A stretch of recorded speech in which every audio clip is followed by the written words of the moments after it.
வணக்கம். நான் உங்களின் லீலா பேசுகிறேன். ஆவிகளுடன் பேசுவது எப்படி? மீடியம்கான தகுதிகளை பார்ப்போம்.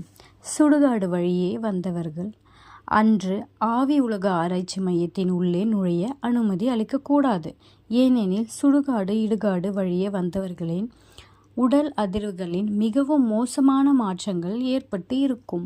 ஆவிகளை அழைக்க இருக்கும் நிகழ்ச்சிகள் நடக்க இருக்கும் வீட்டின் தெருவில் அன்று யாராவது இறந்து இருந்தால் அன்று புண்ணியலோக ஆவிகளை அழைத்து பேசும் முயற்சிகளில் ஈடுபட வேண்டாம். மேலும் ஆவிகளை அழைத்து பேச இருக்கும் வீட்டினுள் நாய் கண்டிப்பாக இருக்கக்கூடாது. புண்ணியலோக ஆவிகள் வருவதைக் கண்டு நாய் குறைக்கும். தங்களை அவமானப்படுத்துவதாக நினைத்து எந்த புண்ணியலோக ஆவியும் வரமாட்டார்கள்.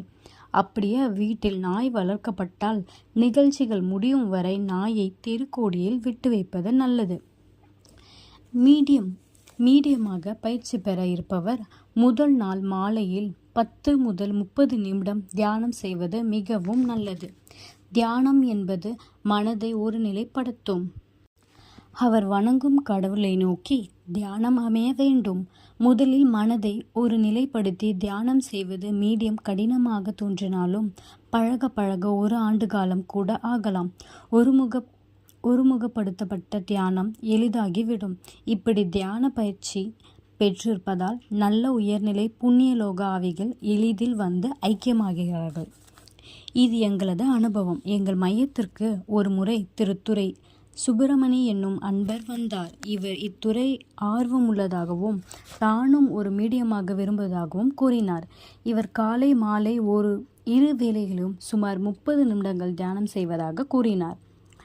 வாரம் ஒரு முறை, அதாவது ஞாயிற்றுக்கிழமை காலை வர சம்மதித்து முதல் முறை ஒய்ஜா போர்டில் அமர்ந்தார். முதல் அழைப்பிலேயே ஒய்ஜா போர்டில் கிண்ணம் நகர்ந்தது. வந்தவர் புண்ணியலோக ஆவி திரு வில்சன் என்பவர். அடுத்த ஞாயிறு ஆட்டோமேட்டிக் ரைட்டிங் தெளிவாக எழுதினார். 4வது சீட்டிங்கிலேயே ஒருவர் ஐக்கிய நிலை மீடியமாவது மிகவும் அரிது. ஆனால் சுப்பிரமணியம் 4வது சீட்டிங்கிலேயே மீடியமானதற்கு முக்கிய காரணம் அவரின் நல்ல தியான பயிற்சி ஆகும்.